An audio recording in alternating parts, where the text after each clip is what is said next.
Thank you Welcome for that. to the 2026 Green Party Annual National Meeting. My name is Craig Cayetano. I'm one of your steering committee co-chairs. I'm from the great state of New Jersey, the Garden State. I have the pleasure of introducing our keynote speaker today, Cam Gordon. Cam is born and raised in Minneapolis.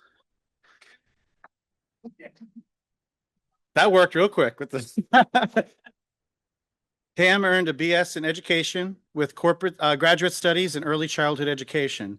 Cam's professional experience includes owning and operating a child care program and children's music company, associate editor of Public School Montessorian, and author of A Guide to Montessori Education. He served as co-founder of the Minnesota Green Party. I'll allow that.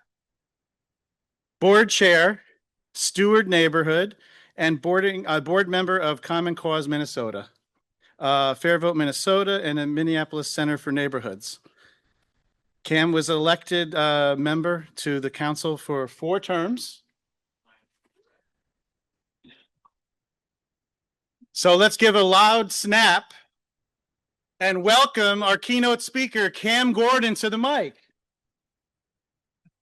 Thanks so much. Thank you. You're good? He's good. All right, I'm thrilled to be here. Thanks for that great introduction. Good. All right, I'll move up a little closer then. I have to say that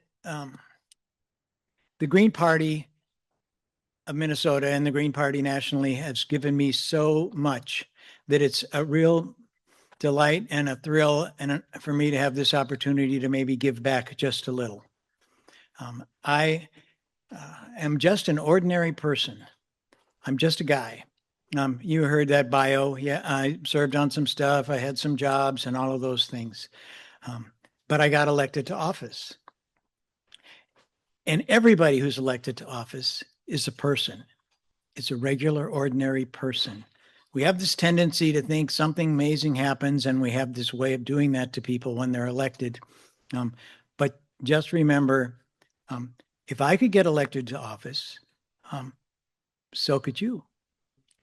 And what I'm hoping to do in the next 45 minutes or so is get you to think more about possibilities of getting elected to office or possibilities of finding people you know who could and getting elected at the local level. Because at the local level, I believe you can make an incredible difference. And it's also one of the best opportunities for us to build this party is to get people elected at the local level. I'm coming here. All right, now my slides aren't advancing. So that's unfortunate. The arrows didn't work, but I found another way. Yeah. I'm coming to you from Minneapolis, Minnesota. You've probably heard of that. It's been in the news a lot. Minneapolis is a pretty big city, about 400,000 people. There's a lot going on there. It's been in the news a lot these days.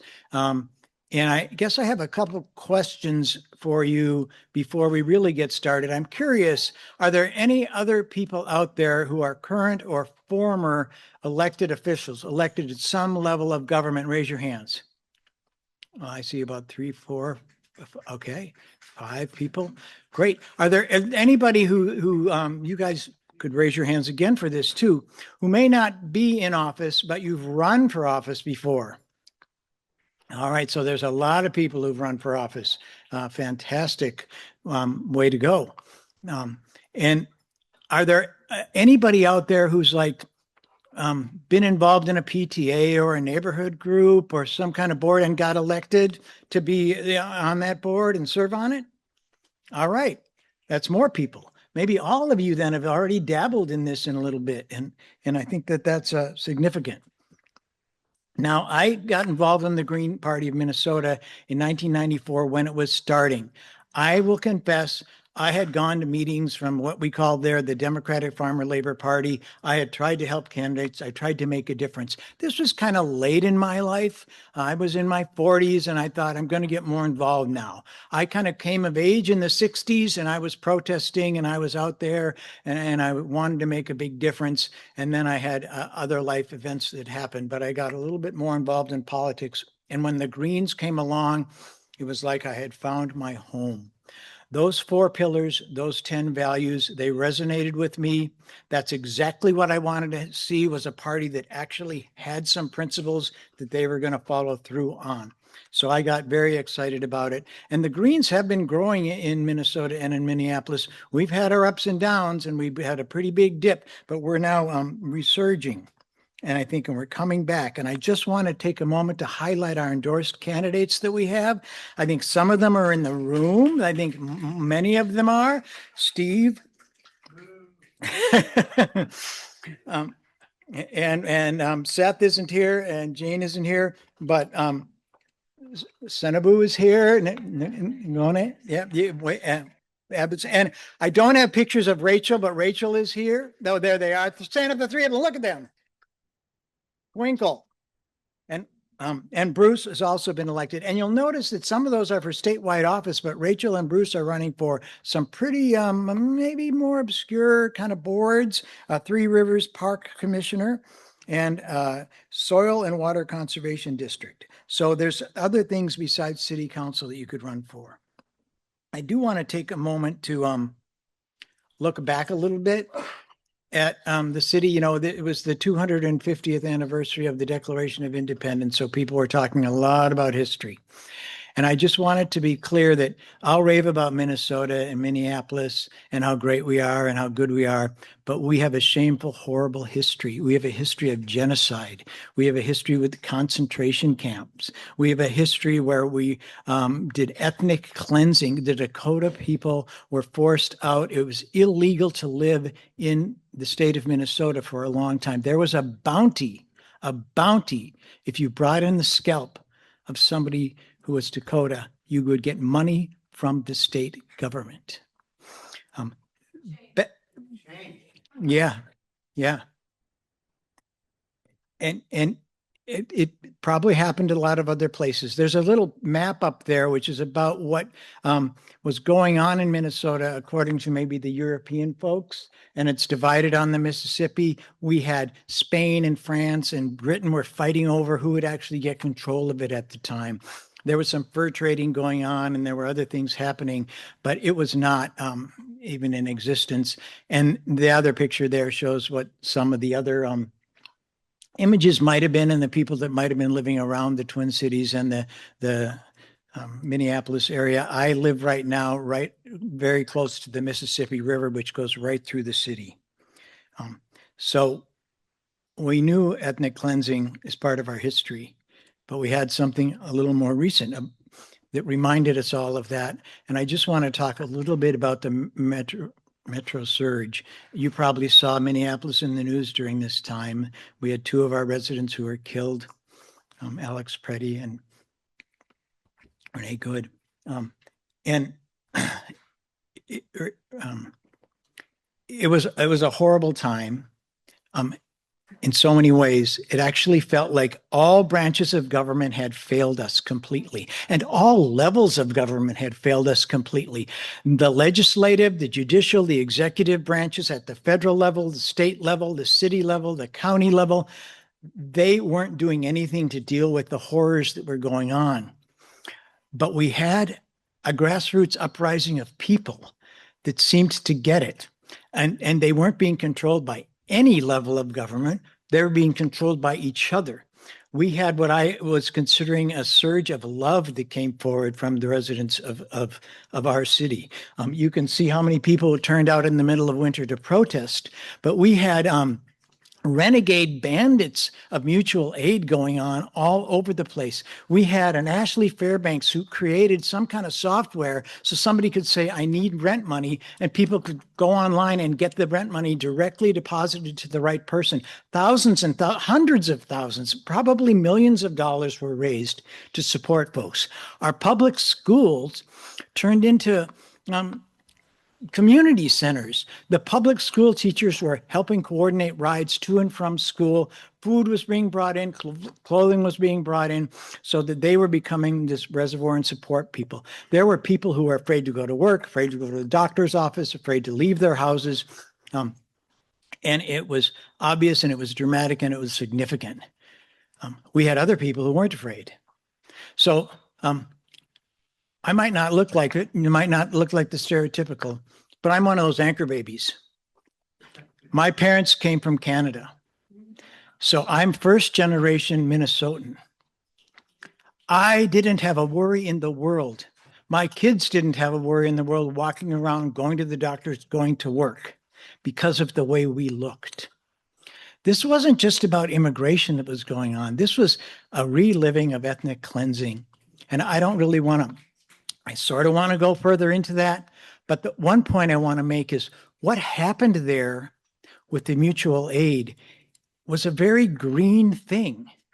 It was grassroots democracy. It was organized groups and individuals with Green Party participation who came together and figured out how to do something on their own. It was decentralized. It was a neighborhood level. It was people were blowing whistles on the corners at even smaller than neighborhood levels. But there were signal groups that were divided all up, and it was working without government. I don't know if it could be sustained or could have been sustained. One of the good things about it is it got some people more excited about getting involved in government. Steve Young, our candidate running for governor, he really was activated in the Metro Surge and very involved and was out there probably every day, right, Steve? And so now we're building on that. But it just makes me think this could be some avenue of how we could do more. And I'm going to try to leave that piece now. And I'm impressed that not too many of us started crying, including me. But it's an emotional story, and it's still going on, and we're still working on figuring out what to do about this ethnic cleansing that's going on in our country. I want to switch gears now and just talk a little bit about me. I'm no big expert. I don't have any PhD. I didn't take political science or anything. I'm not a lawyer. But I had some experience in government because I decided to run for office. And I want to talk about the campaign, and I also want to talk about being in office. And I'm not sure which I should talk about more, like how to get there or what to do once when you get there. So raise your hand if you think I should talk more about how to get there. How did I win? Okay, nice. Raise your hand if I should talk more about what I did once I got there. Pretty good balance. All right, I'll try to keep it up. I'm not the timekeeper right now, but I'll try to stay on time. Somebody warned me when we're getting too late because I'd love to have time for questions. So I don't have a whole lot of slides on this, but it was actually quite a long journey for me to get to City Hall. Maybe like some of you, I spent a long time outside City Hall yelling at my government, saying, you should do that, you should do that, we need that, what are you doing, we want this. I did a lot of that. I would show up. Rarely was I inside the building, and certainly not on the third floor. When the Greens started, I decided I'd join the candidate recruitment committee. So I tried to recruit candidates. I went to people who had names and had some history and were involved in things and see if they would run, and if they would run. And it got to the point where I told myself, if we aren't running candidates by 1998, I'm done with this. And then I got to the point where I said, we really need to run people out of our little core group. Recruiting these outside people with name recognition isn't working. And then finally I got to the point where I said, well, I'm just going to run. So in 1996, I ran for state legislature. Had no idea what I was really doing. I knew you're supposed to door knock. And lo and behold, I was taught never go over to anybody's house unless you're invited when I was a kid. So that was really hard. I didn't really have a campaign manager. Some people really rallied around me because I was for single payer universal health care. That was a really big thing in 96. And the opponent or the incumbent, Lee Greenfield, he had crafted this health management organization legislation that would make sure that we had these nonprofit health organizations who are managing it all. And that was passing, and people were really upset. So I got some support. I got 23% of the vote, which was pretty significant. A lot of people thought, way to go. I also got kind of the I don't know what it was, like the urge, or the running isn't so bad. I think I could maybe do that again, or at least I should get involved in my neighborhood. So that's when I joined my neighborhood group board, some other things. I already had a kid in the park teams, and I was a coach, and I was on an advisory committee for the park board program. So I ran for neighborhood group board to see, well, maybe I could like this. And that's when I realized that city government has a lot more to do with people's lives than any other level of government. As a neighborhood group board, and you hear complaints and concerns, and you're trying to solve problems in your neighborhood, it's the city that you go to. So I decided I would run for city council, and I actually told my partner at the time, I said, and she's still my partner. um, yeah, I told her that I think I'm going to run for city council, and I think it might actually take 2 tries because there's an incumbent there, and I'll run once so that I'll get known better and loosen up the incumbent. And so I decided to run for city council, and I ran the first time, and it wasn't successful, but we really got very, very close. And one of the things that was critical for me at that time was to find somebody who would be there with me, who cared almost as much as me about doing it, to work and volunteer for me. I had a Robin Garwood, and he was a young kid, just out of college, just graduated, wanted to make a difference. I knew his father. His father had been active in the Green Party as well, Seth. And Robin got very involved and volunteered and door knocked. And in fact, you can't possibly do this without somebody else or a group of people with you who care about it as much and are willing to put themselves out just as much as you are, so you can get elected. And he came there and he did that, and he helped us. He didn't really know what he was doing very much either this first time, but we knew more. We worked really hard. And surprise, surprise, there was a primary back then in Minneapolis. I got through the primary, and the incumbent got bumped out. It was kind of a 2 sides of the river thing, where I was in Seward and Paul Zerby was in Prospect Park, and he took Prospect Park's part of the ward, and I took Seward. And so then we ran against each other. We ran hard. It was looking good. We felt positive about it. Election results came in, and I lost by 70 votes. It was kind of crushing and kind of heartbreaking. But remember what I told myself earlier, it might take 2 tries. I thought it wasn't going to take, because we bumped out the incumbent. But 4 years later, I was back and ready to try again, and I had more experience then too. And one of the keys that I learned is the values of the Green Party and the principles work.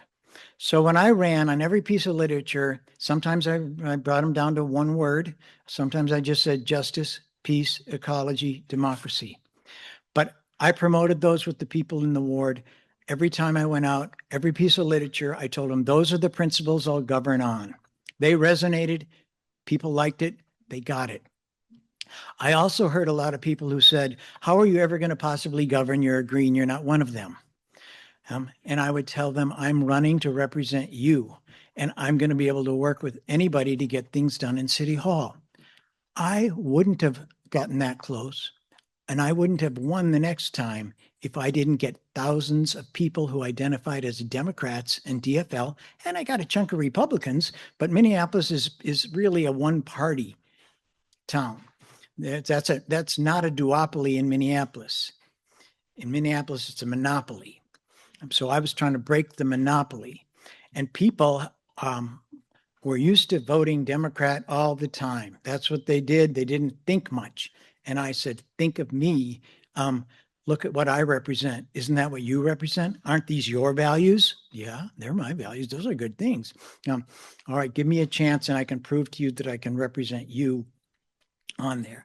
And the second time that I ran, it worked. And it actually worked a little bit because my opponent was running against some of the values. It was one of the strangest things that happened, but really happened in my favor.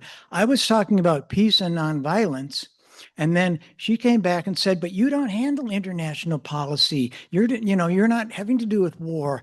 And I had to tell her and others, I said, domestic violence is running rampant in our city. We have property assaults and property damages that are going on. Violence. We need nonviolence and peace in everybody's home and everybody's street. So that resonated. She also, I ran on. I want to fight against racial profiling and racism in our city. And she was one of those at the time and said, well, haven't we almost solved all the racism and the racial problems at the time?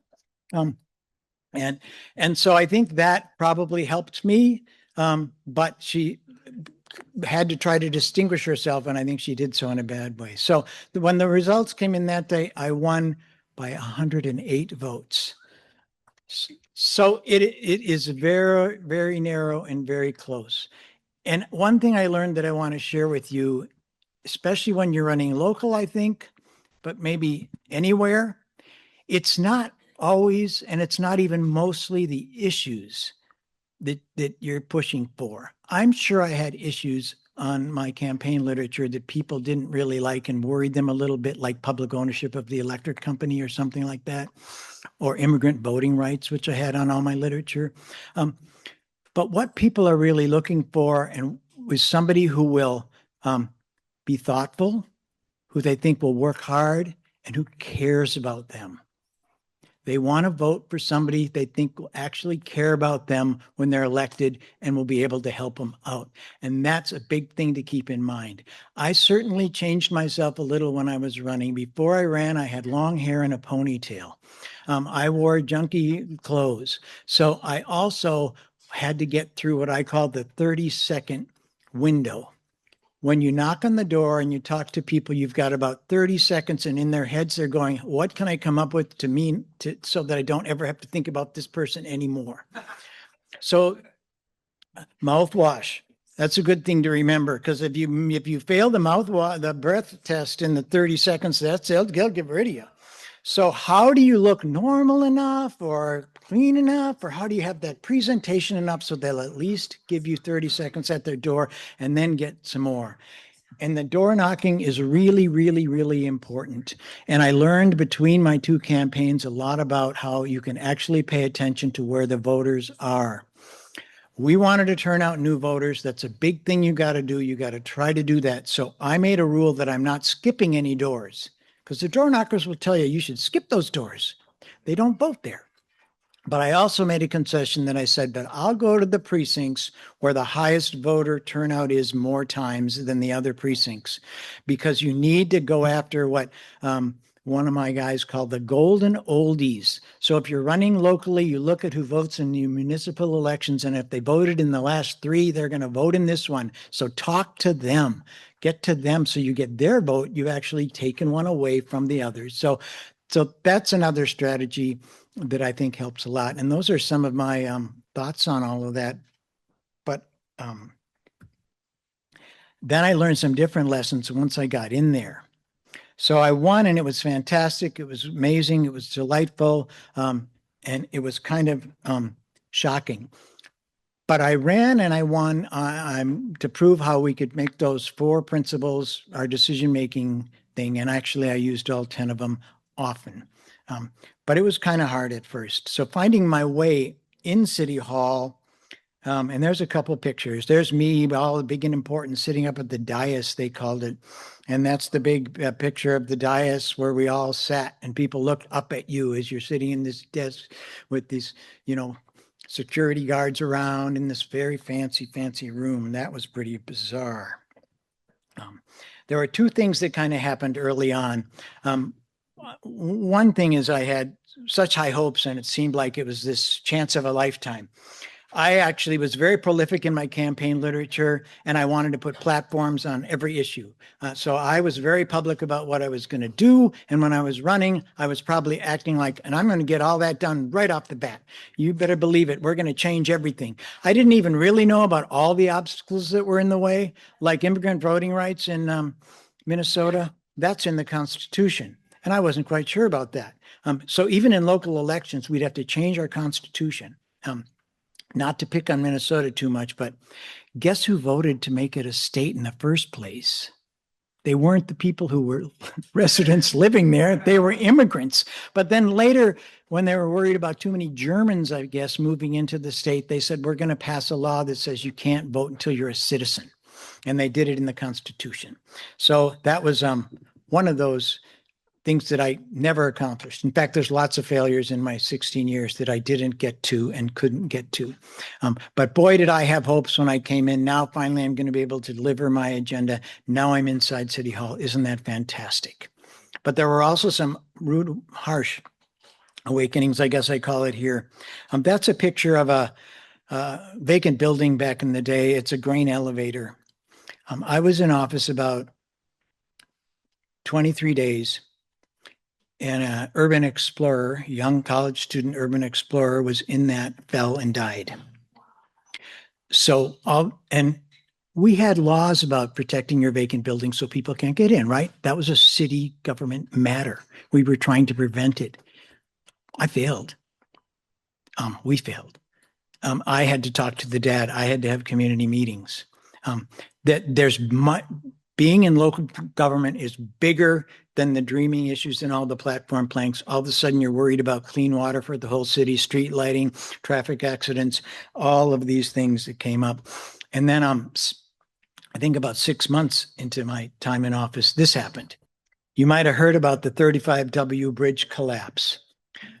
Now, half of that bridge was in Ward 2, my ward. That bridge that's next to it was in my ward. That's the day I suddenly realized I have 8 bridges that cross the Mississippi River.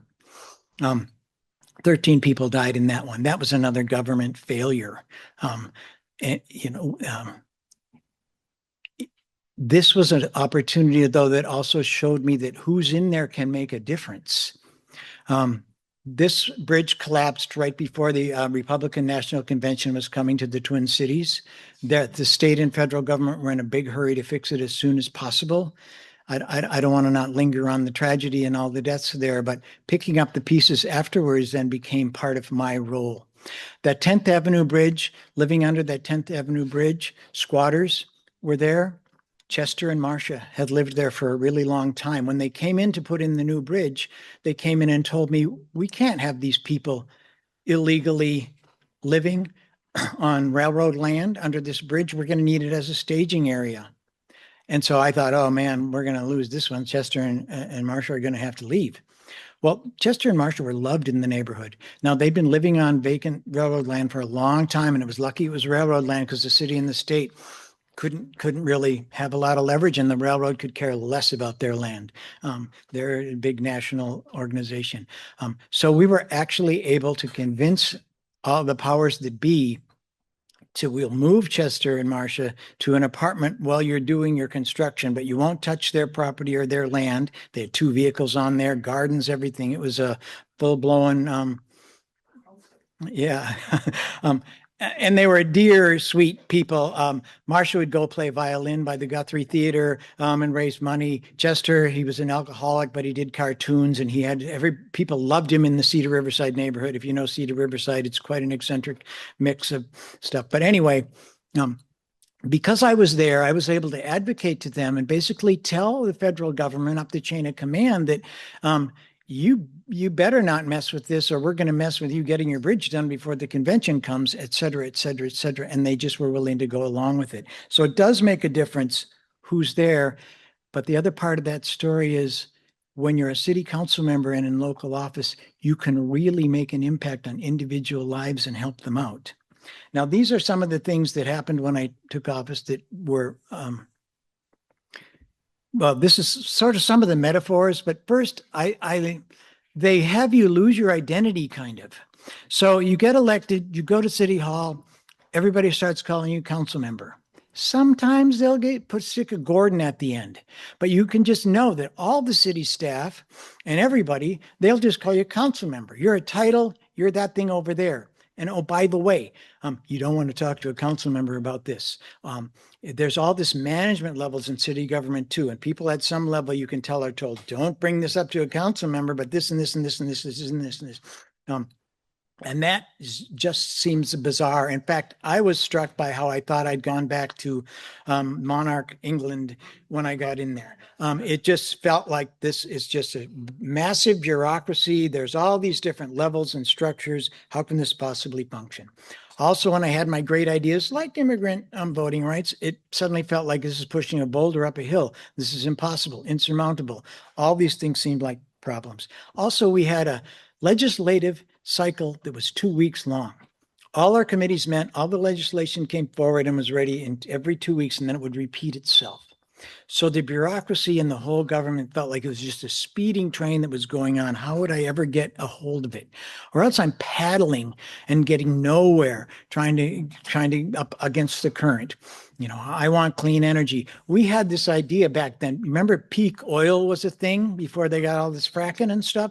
I couldn't even get the council to want to start a peak oil work group to look at the problem because that's a federal issue. We're not worried about climate and energy now. And that wasn't that long ago. And I don't have any idea how far behind time I am, but I started thinking about how being future focused means a lot of things. Do I have 5 minutes for questions as well? All right. I started to think about there's actually ways we can line things up or we can get things done in the future if we start now. So I started thinking more about planting seeds, just saying the right word at the right meeting, just have a staff direction to research that, have a study session on this, on that, what we can do. We also pass resolutions sometimes, feel-good resolutions or whatever, which didn't mean you're actually changing policy, but you're supporting an idea and a concept. So we'd set goals. So and laying the track. So thinking about where we want to be way out there, because I realized the reason I can't control this locomotive is because I didn't lay the track and it's heading in that direction. If we want to change that, we better start putting in some stuff now. So we did a lot of that with plans and other things. Also, I got bogged down stopping bad stuff at the beginning, which is something that you can actually do, is call it out. When somebody came in and said, let's make it illegal to put a living room couch on your front porch, I said, that's absolutely ridiculous. I mean, you can imagine maybe it gets rodents or bugs or something like that, but I have a lot of students who live in Ward 2 and a lot of other people, and they have couches and they're going to reuse them on their porch. No big deal. Why are we making a stink about it? One council member wanted to make it illegal to go down the alley that you didn't live on, or you weren't doing some kind of work for a home of somebody who lives on that alley. This was a public safety kind of idea. Then we had these anti-panhandling ordinance that were out there. So there was lots of things that we could do. One thing I really want to highlight, though, is me being there actually gave people access that they never had, because I could let them in, invite them into the process. That table right there has the police chief on it, and it has a bunch of people who wanted to do protesting for foreclosures that were coming up at that time during the foreclosure crisis, and somebody from the mayor's office. I got them in there to talk. We have a short amount of time until we have to jump to next, but there is a question in the chat. Are there differences between running local campaigns today versus how it was in the 90s? And don't forget, I ran one in the 90s, and all the rest of them were after the 90s. So, and there are certainly differences. When I first, even 2001, Facebook wasn't even much of a thing. So social media is different. All that stuff's a little bit different. I think people don't think campaign literature matters anymore. I actually think it can make a big difference if you have it in paper writing and you leave it at the door and it's your position statements. I actually think that face-to-face door knocking is way more important than social media. I think you get bogged down making your videos on Facebook and it never gets to the golden oldies who are going to show up and vote. And also they want a real relationship with a real person to be their representative. Somebody they know actually knows them and ask them a question about something. When you're door knocking, save a question in your first 2 minutes or whatever, so that you can hear from them too. So I'd say yes, a lot has changed, but I think some of the tried and true we should stick with. I just want to do a couple of big things, and I know, and maybe we can see if there are questions. But let me just I wanted to talk about how important it is to use the Green Party principles, not just for what policies we develop, for how we actually develop them. I harped a little bit on that future focus thing, but I think these other ones are important too. Especially, I think respect for diversity is important. One of the ways I was able to get reelected is I did make concessions and compromises, and I made concessions and compromises with and among the people I represented. Um, I had a bizarre, I'll give you one little example, and maybe I was more willing to do that than others, but I also got reelected consistently and didn't even have opponents for 3 of those races. I thought it was a bad idea. We had in our zoning code that it was only family members can live in certain housing except it's a family or one non-relative. That was discriminating against people who weren't families. Now they carved out something for domestic partners if they registered. I fought and fought to get that stripped away. Lots of resistance from a lot of the homeowners in the university areas that were worried about it, and landlords run away. So I created something called intentional communities and said, just have them register as an intentional community, give one contact person for city, rental licensing to deal with. That passed. And then 2 years later, we stripped any family requirements completely out of the code, but we had to take some steps. And I'll just kind of show you this picture, laying that new track, and you can maybe read those 2 vision statements of the city, one from 2009 and one from 2019. They changed dramatically, and we were able to, there was actually a big shift and a big change in the council in that time. Before we developed this comprehensive plan, there were a lot of progressives, and that's what kind of we call them over there, who came on board. And I think partly they did it because they were saying, look, these green ideas are kind of popular. Voters like it. Look, this lefty dude who cares about the climate got elected. Maybe I'll run again. I hit a bit of a roadblock, though, because they thought they had to run with the one party. So we ended up having that inside change that one party thing, and they weren't running as Greens. And that maybe could just tell us we need to build the infrastructure so candidates feel like they get stuff from the Greens too, not just the endorsement, but a database or all these other things. And yeah. Now, are there a couple of questions? I know we're.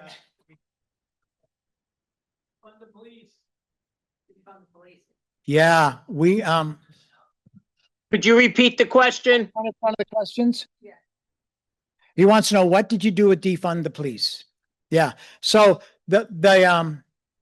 we sort of lost the biggest battle on that with the charter amendment. I have to tell you, I ran on police brutality and racial profiling and accountability. I thought it was going to be an easier fix. That would have been a better example maybe than immigrant voting rights. But we came in and we thought we even rewrote the Civilian Review Authority at first. But the way it was structured, and it took a while to get this from the city attorney, our charter says the mayor has full total control of the police department. So I said, we need to fix that charter. I had a couple attempts on my own to try to fix the charter. And then there was a big opening with the murder of George Floyd. There was a big awakening in the city, and it looked like this was going to be possible. And there was even a charter amendment that got written. But we had a major backlash. In fact, following the murder of George Floyd and all the civil violence that occurred, several of those more progressive council members I talked about lost their election, including me. And part of that was because people were reacting out of fear. And there's lots of white voters in the city of Minneapolis. In fact, you can really see where they vote. And the city of Minneapolis also has a history of segregation and racial covenants there. So I probably could have talked about that more as one of our problems. But there was kind of this surge of people who hadn't voted much who voted, and they actually voted against a charter amendment. I thought we had language that could have been more acceptable. I actually thought saying defund the police was going to cost us more. We actually, when we passed a resolution, we called it dismantling the Minneapolis Police Department, which is what we wanted to do. Even before George Floyd was killed, we had started developing alternatives. We had our behavioral crisis response That's a previous council. When I was on the council, we created that because we were already trying to take work away from the police department. That the police department, and I think the whole concept of police, there's some reasons why we probably need licensed law enforcement people to do certain things in our society because we don't want vigilantes, okay? But we could probably get everybody else to do everything else, including patrol. Patrol is not something you necessarily even need police for. So it's a big conversation. We lost it. The mayor right now there is just thinks all we need is more police. That's the solution for everything. I heard that when I got elected. I mean, we have the whole country. We need to rethink this problem. That was a long answer, though. Questions, and then we're gonna. All right, I'm going to make a last pitch. All right. So I'm Cassidy Moriarty. I am part of the Young Eco Socialist Caucus, and I have a very kind of straightforward question. I know I've asked about actions to other people, but this was more so how we can support a state like Minnesota. I came into the Green Party post 2020 after the George Floyd protests, but I live in Indiana, so I'm close enough to where when the ICE protests started that I wanted to support, but I didn't know how to get involved or if I would be hurting more than helping if I was to do that. So how would you suggest going forward, knowing that Minnesota has been I'm going to call it a battleground state, time and time again, chosen by the federal government to be, I'm going to call it their test run area. How can we support our nearby Greens to support you guys going forward? Wow, there's probably a whole bunch of ways that you could support us going forward. I think you could support the candidates we have running there. Something you could donate to their campaigns. That's a possible way you could do it. I know even during the Metro Surge, you could have donated funding through that website too to give support to help people. Now we're not collecting so much, and they don't need that kind of as much financial support as before. That's probably a way to do it. Reach out to the local Greens. I don't really have a great way to get plugged in immediately, but I mean by local Greens, I mean Minnesota Green Party, and maybe there's other ideas. So let me think about it and see what I come up with. Okay. Hi, M from Green Party of New Mexico. A couple of clarifications, please. When you first ran and won, did you run DFL or did you run as a Green? And is there, I think Minneapolis is kind of unique. Perhaps you can speak to this as well, is that the local elections at the municipal level, well, city elections and village elections are partisan, whereas I think in a great many states, the local elections, city and village, are nonpartisan or multi-member districts if you're small enough. So if you could say something about those things. Thanks. I want to be perfectly clear. I've never, ever, ever in my entire life run with the DFL endorsement or as a DFLer. All of those races were Green Party.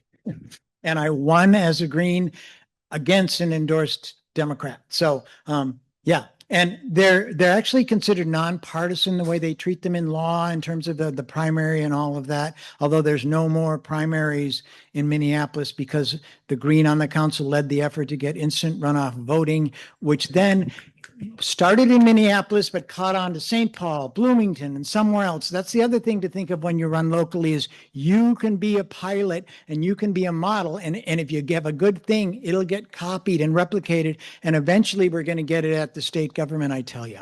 I think I had answered both your questions, but we could, in Minneapolis, city council members can put up to 3 words, like Democratic, Farmer, Labor, on the ballot. So you can identify your party, even though it's not technically legally a partisan election. And I just put down 2 words every time. Green Party. Question. Yeah, I'm Eli Beckerman from the Green Rainbow Party of Massachusetts. It was a merger. That would fit. The Rainbow Coalition Party came out of some really amazing municipal level organizing, and we lost 2 lions in Boston who are using municipal elections to make a huge difference. But speaking of local people making huge differences, I really loved how Annie Young's story in Minneapolis got resurfaced in 2024 as a mentor of Jill's and then a really important part of Butch Ware's growing up. And wonder if you can speak, I think it's clear from the way you speak that you saw yourself as a public servant. And that's how Butch talks about what he learned from Annie.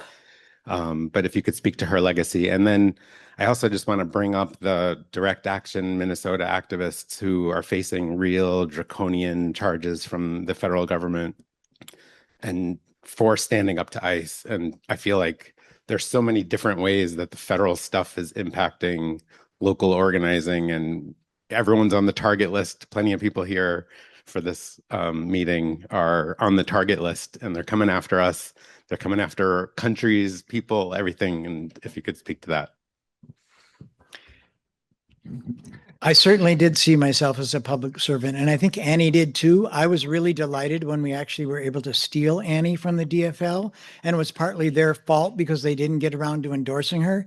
Now, at the first when we started, we could co-endorse with DFL, and so we did. Some of our first endorsements were a DFLer who was there, and Annie, I think, was one of that, and then she quit and joined the Greens and became very dedicated and loyal and solid on that.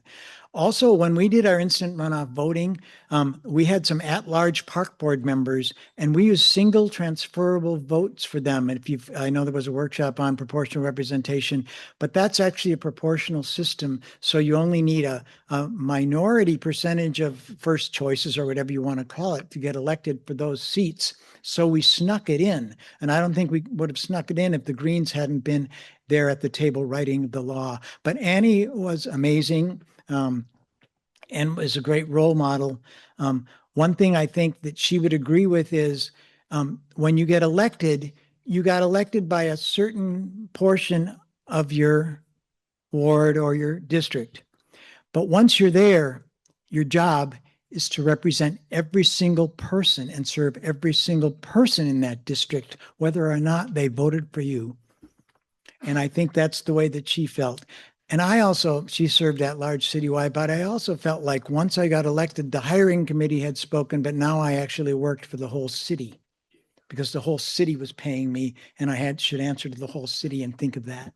So I forget the rest of your questions, but I think that with the activists, that's probably a way you could try to support and see if there's a legal fund for them. And some of them are really outspoken and powerful about that and defending their rights. We also have an amazing lawyers guild and other lawyers who are trying to give legal aid and support, and a Hennepin County attorney who's willing to challenge the feds in this, which is really important. She decided not to run again, and I think she partly did that so she had full liberty to go all out, but we're struggling there. Yes, sir. Scanning in frame. We have Nikhil Ananda on stack. Say again. Okay. So my name Dan Platt from New York. As someone who runs for local office and is weighing how to actually govern, how would you respond to the different kind of mindset compared to yours of Councilperson Savant and her kind of go hard, adversarial, go for the maximum kind of position with people power behind you and get the goods, even if you only serve one term? I think one thing you've got to do is figure out who you are and where you're at. So just because I said I did stuff and it worked for me, take it with a grain of salt. I think what's probably the most important is that you maintain your personal integrity. So we've all got personalities and we've all got styles too, and you got to be true to yourself. Look at your weaknesses and look at your strengths and see how that is. I was accused many times of being kind of too weak, and why are you soft-spoken and compromising? Now, I made up for that sometimes by really pushing, trying to go big, trying to help do something that would be extreme, but I also did it by using, maybe that's too harsh a word, but by utilizing willing activists to come in and also be that voice. I mean, we did 15 Now, and we did a minimum wage in Minneapolis, the first city in the state to do it. And we followed Seattle's, we weren't the first in the country. But we did that also by having activism, and building those coalitions is so important. Sometimes it's an idea that comes from the outside and you just support it and cheerlead and you're there. But I also think you can use them. So there's different ways.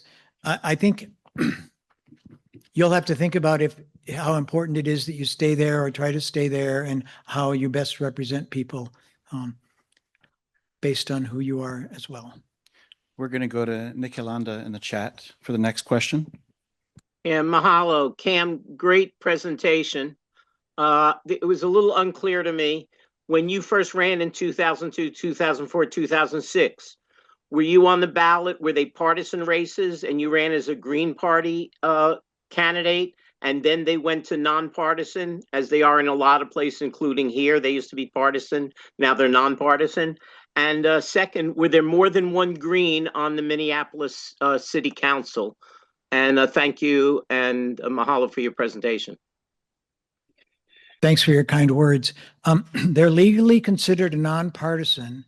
A lot of the local races are in Minnesota, but the political parties endorse candidates, campaign for them. And in Minneapolis, you can list your party for mayor and city council races on the ballot. So that's kind of confusing, I think, for folks. And it's perfectly fine for the parties to endorse candidates in those so-called nonpartisan races. One of the things that are nice about them also is there's not a partisan primary, so that all candidates appear on the ballot. There were other Greens on the council before I got elected. There was Dean Zimmerman and Natalie Johnson Lee, but they both lost the same year that I won. So my full 16 years, I was the only Green on the council. And I did it. You had some of the years a little bit off. The elections were every 4 years starting in 2001, but of course I didn't start serving until January of 2002. So maybe your years were right based on that. I don't know. No, you're right. I thought it was every 2 years. Okay, thanks. We have another person on stack. Freeman. Oh, what? Oh. Minnesota. Okay. Please, You can you guys hear betcha. me? No, so I had to say something. So for many, many years, I was busy in the Twin Cities, taking over hundreds and hundreds of properties, moving homeless families into there, and didn't. Anyway, so when we would do housing takeovers, that kind of stuff, we learned about the Minneapolis police. And, you know, they would hold guns to our heads, watch homeless people piss themselves. My family grew up at 38th in Chicago, where George Floyd was killed. And so as I was developing politically, I said, oh my God, I want to live. I have to leave the Twin Cities and go to Philadelphia and be invisible. That part didn't work. But anyway, one of the things that has impressed me over the years is even though you're very soft-spoken, gentle, you are definitely a warrior. It's a very dangerous place to be doing the organizing. And that's something that I very much salute you for, because not only the genocide, not only the killing of George Floyd and the history of, you know, just the attacks on homeless people in that state. We also have the history of the bread riots and the birth of the Red Squad. And to know that you have weathered the storm, I think just deserves a standing ovation. And that isn't something that's quiet. That's something that's quiet. And the woman that asked earlier what she could do, you can support the candidates that are running. I have a sister right now that's, you know, her whole family's sick because of the water situation. And I think that water is definitely a major issue. And all I wanted to do is salute you. Okay. Thank you. We're going to go to Freeman in the chat, and then we have two more in the room, and then we're going to close out questions. Yo, peace. Can you hear me? Can you guys hear me? Okay, I guess couldn't see myself. This is Kimon Freeman. I'm in the nation's capital in Washington, D.C., and I really appreciate this panel and this discussion. I think it's timely. I mean, who would have thought that the revolution would have started in Minneapolis other than Prince? But I think it's time that we extend that revolution to the nation's capital. I had a meeting with David Hodge. I don't know if you guys are familiar with him, the young survivor from what was it? Whatever so many mass shootings. I can't think which one it was. And he was a former part of the leadership of the DNC. He had to step down because he had the audacity to primary ineffective or aging members of the Democratic Party, and he was pushed out. And when I met with him, I thought that, you got pushed out of DNC. Maybe you will be interested in supporting independent candidates, third-party candidates, Green Party candidates. And he said to me that no one is investing in DC because we don't have a vote. And I'm like, wow. So if the establishment is not investing in DC, but we have the platform of being the nation's capital, why don't the Green Party pay attention, more attention, and target the nation's capital to amplify and promote the third party? Because one of the other panels I attended said that when you read back the Green Party's platform, most people are green. And they hold a nose in Democratic primaries or whatever because they want to participate, blah, blah, blah, but they're not truly. And now with the fact that the Democratic Party is falling apart and imploding, I think it's time for us to assert ourselves. But wouldn't it be, not just for my campaign, even though I have my own issues where I don't think the Green Party national leadership has supported campaigns in DC enough, but I just think that since every congressperson, I mean, this is the seat of government, everyone is here. Why don't we increase Green Party's presence in the nation's capital of 700,000 people, and it will have a ripple effect around the entire country? I'd love to hear you guys' responses for that. I think absolutely we should try to amplify what's going on in DC. In fact, the whole reason I'm up here is try to encourage folks like you to run for office and build locally where they live. And that's how we're going to, I think, make a huge difference. I don't know how much support has come your way from outside of Washington, D.C. I will say that I think I was realistic when I ran locally. I wasn't necessarily expecting a ton of support from the national party for a city council race. I got good support from my state party. Yeah, I think the whole point, I think, is to get more people elected at the local level can really make a difference. There is a Green Party DC. Yeah,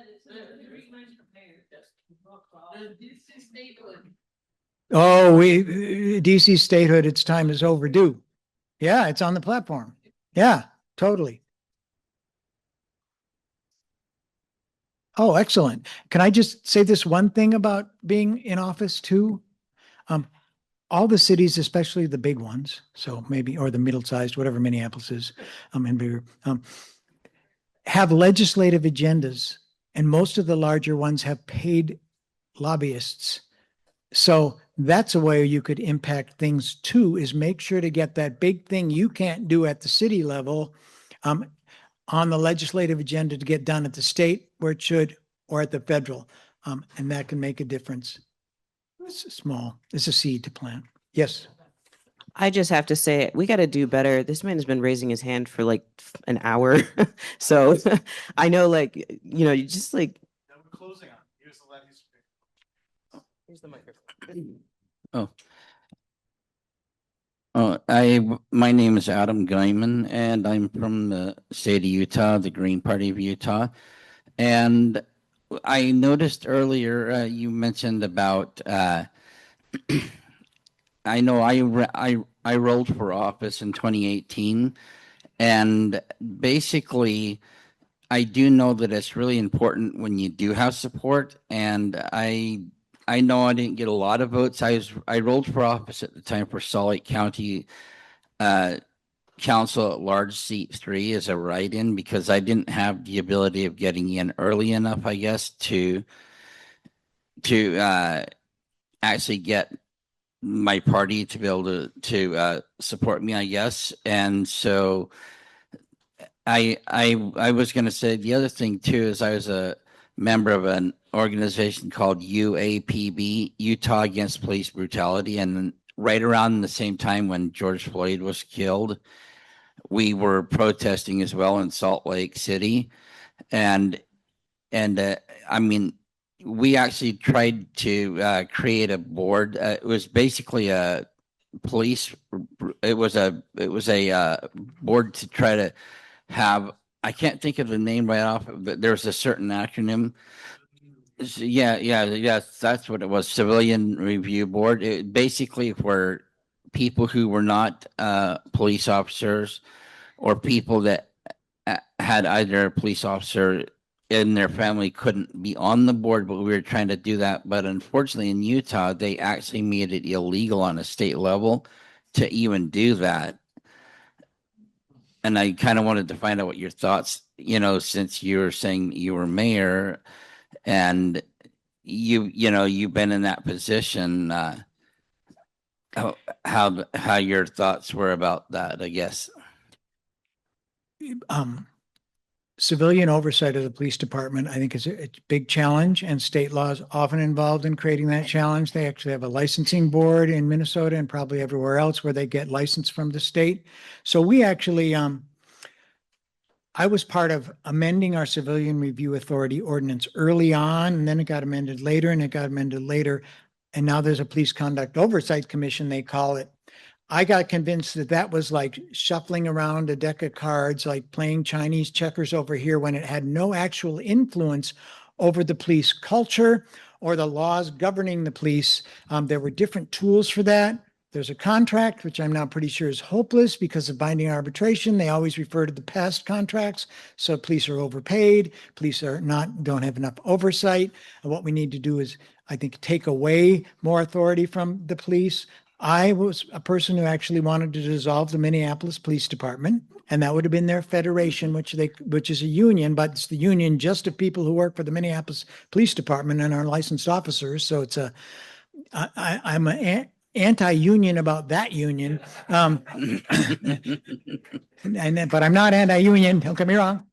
But I don't know. It's also an insidious problem about the state being able to overrule anything a city does. So that has happened a lot. And even if you do something as little and minor as banning the use of single-use carry-out plastic bags, which I worked so hard to get a unanimous vote on my city council to get that done, and then the same lobbyists who lost to us went to the state and preempted it and said, you can't do that anymore. And gun control is the same way in Minnesota. And so I don't want to go off on too many tangents from that. But also, I wanted to answer, or you made me think of this other thing that the state gets in the way of, which is this concept of having universally accessible housing. So the city has a building code. We can muddle around with our building code, but it can't require anything bigger than the state code. And I had an idea that we should at least require some universally accessible conditions on every single house. It wouldn't be that hard if when they were building the new thing, they had doors wide enough, bathrooms big enough, and ramps put in, some kind of sidewalk at one door. It really wouldn't have been that big of a thing if it's required to do in a new building, and it wouldn't add all those costs, but we couldn't get it done because the state doesn't want to do it either. But that's wasn't what you asked about, but you asked about it earlier from somebody, and I want to promote that whole concept.